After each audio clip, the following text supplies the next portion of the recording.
Our top story this hour. 3 months after the ceasefire in Gaza came into effect, the United States now says the second phase of the agreement has begun. As part of that phase 2, a 15-person Palestinian committee is to govern Gaza under the oversight of a so-called Board of Peace, which will be chaired by the US President Donald Trump. Now, for Palestinians in Gaza, the news has been met with both scepticism and some hope. Solange Mougin has our report. Be it under phase 1 or phase 2 of the Gaza peace plan, little has changed for these Palestinians. There are still strikes, they still live in tents, they can't go home, they are simply trying to survive and stay alive. Donald Trump's announcement that the second phase of the deal has begun was met here with much skepticism. What second phase or first phase are they talking about? They haven't even started the first phase yet. How can they start with the second? They've been bombing. We don't want ink on paper, we want real action on the ground. We don't want it to be like every other time.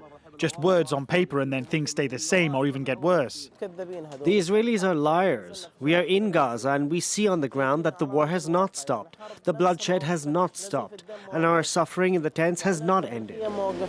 Meant to end with phase 1, fighting and blocked border crossings continue on the Strip. The United Nations says that more than 100 children have been killed since the ceasefire was signed in October. We're now past 100 children killed. These children are killed from airstrikes, drone strikes, including suicide drones. They're killed from tank shelling, they're killed from live ammunition, they're killed from quadcopters. With the first phase far from complete, the second phase is meant to include the disarming of Hamas and international peacekeepers arriving in Gaza. Many Palestinians hope that these promises will soon become a reality.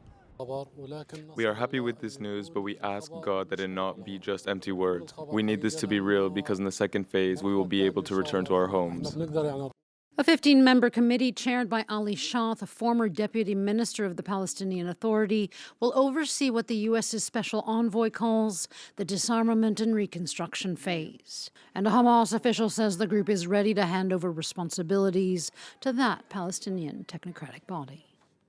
Solange Mougin for us there. Well, to talk a bit more then about the future of Gaza, I'm joined live on the programme by Yezid Sayigh. He is a senior fellow at the Malcolm H. Kerr Carnegie Middle East Centre. He joins us now from Beirut, Lebanon. Good afternoon to you. Thanks for joining us. Thank you. Look, the first phase of that ceasefire, as we heard in our report, has not been fulfilled. Israeli airstrikes continue on Gaza. Hundreds of Palestinians have been killed. Aid access is still severely restricted by Israel. The disarmament of Hamas hasn't happened. At least one body of a hostage remains in Gaza. But despite all of those violations, the US is pushing on now with phase 2. Tell us why. I've lost you there. I said, tell us why the US is pushing on with phase 2 of the ceasefire. Right. Yes, of course. Well, I think from the US position, it's partly a matter of maintaining political momentum, the appearance that the Trump plan is succeeding and working. US Special Envoy Steve Witkoff spoke about how the phase 1 had produced a ceasefire, although, as we heard in your report, there have been hundreds of Palestinian deaths since then. Israeli forces have continued to inch forward on the separation line that runs down the middle of Gaza. There's a lot of good reason for skepticism. However, what I think we should focus on right now is that what has just happened is the formation of a so-called Technocratic Committee of Palestinian ministers or pseudo-ministers who will actually run Gaza day to day in terms of providing basic services, repair and maintenance, all these functions of daily life. And so the critical question facing everyone, but especially I think facing President Trump, who after all chairs the so-called Board of Peace that is overseeing the entire Gaza reconstruction and Israeli withdrawal process, the challenge is, what will the Board of Peace do? What will US President Trump do to empower this technocratic committee to make sure that it can go about its business on the ground without Israeli strikes and interference? And I'll just point out here that realistically 80%, maybe 90% or more of the people on the ground who will be working in schools, public health, water treatment, sanitation, garbage collection, anything to do with civilian life, all will have worked under the previous Hamas government. So let's be clear that this should not become a stumbling block that Israel uses to delay the beginning of the functioning of this technocratic committee. The other thing is, of course, to make sure that the technocratic committee, everything it does on the ground, is protected from Israeli strikes. We can't have a situation where Israel strikes, say, a power plant, an electricity generator, a water filtering plant, on the grounds that there was a Hamas guy nearby. This has all got to stop, and the technocratic committee has to be able to import the machinery, the fuel, the supplies needed to have functioning hospitals, schools, municipalities, and so on. And that all falls back in the lap of the Board of Peace. Yeah. It either has to, put its politics where its mouth is, or admit that it is unwilling or unable to deal with Israel on this matter. And look, as you say, it is Donald Trump himself who will be the chairman of this so-called Board of Peace that will oversee the work of the Palestinian Technocratic Governing Committee. With that in mind, then, given that it is still Israel that will control the borders of Gaza, who comes in, who goes out, where the aid comes in, how much power does this transitional administration really have? And can we say, actually, arguably, it's President Trump himself who is kind of de facto in control of what happens in Gaza? De facto, for sure, he is the single most powerful political player here, and the only one who's got both the political muscle and potentially the reason to bring real pressure to bear on the Israeli government to abide by phase one, let alone phase two of the ceasefire agreement.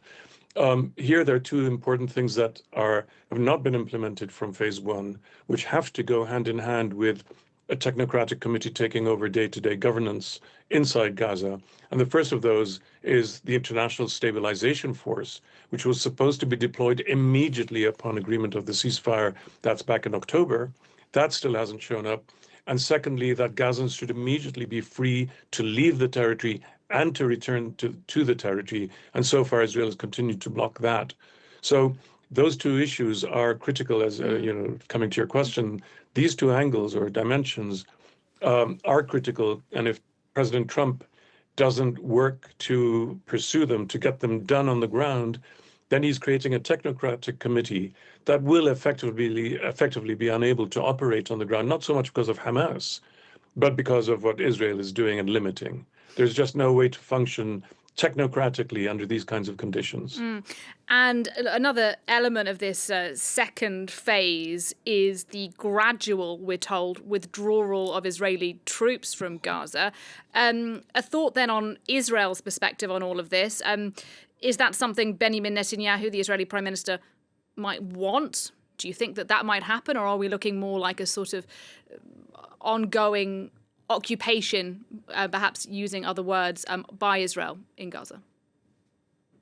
Well, I think there's a big part of the Israeli political spectrum centered on the Prime Minister Netanyahu and others who want to retain Gaza, all of Gaza, maybe start resettling Gaza with Jewish settlements, and so on.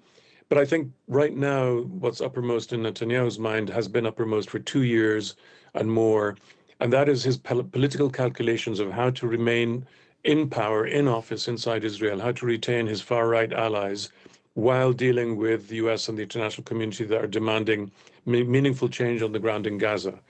And I think with elections coming up anytime between now and October in Israel, Netanyahu is going to be loath to make any significant concessions or appear to make significant concessions in Gaza, even if these are things that his government has already signed on to. And that's why I think that pushing forward on the deployment of international peacekeeping troops, pushing forward on opening up the border for the free movement of people and goods are critical measures. And we can't end up in a situation where the US administration basically turns a blind eye, allows Netanyahu to prolong things, keep his forces in the middle of Gaza, partly on the pretext that the international peacekeeping forces haven't deployed, because they're the people who are meant to take over from Israeli forces as they withdraw. So we have to start moving on these other aspects of phase two in parallel with the setting up of the Technocratic Committee. These are integrally intertwined, and the one will fail without the other. Yeah, just a final question for you. We haven't had the full names of who's on this Palestinian Technocratic Committee yet. We also haven't heard who's actually going to be on the Board of Peace, as I understand it, apart from Donald Trump himself and potentially one member of the United Nations. The name Tony Blair was floated for a while in association with this Board of Peace. That certainly hasn't been confirmed yet, but what would you think about the idea of Tony Blair playing a role possibly now in the future of Gaza?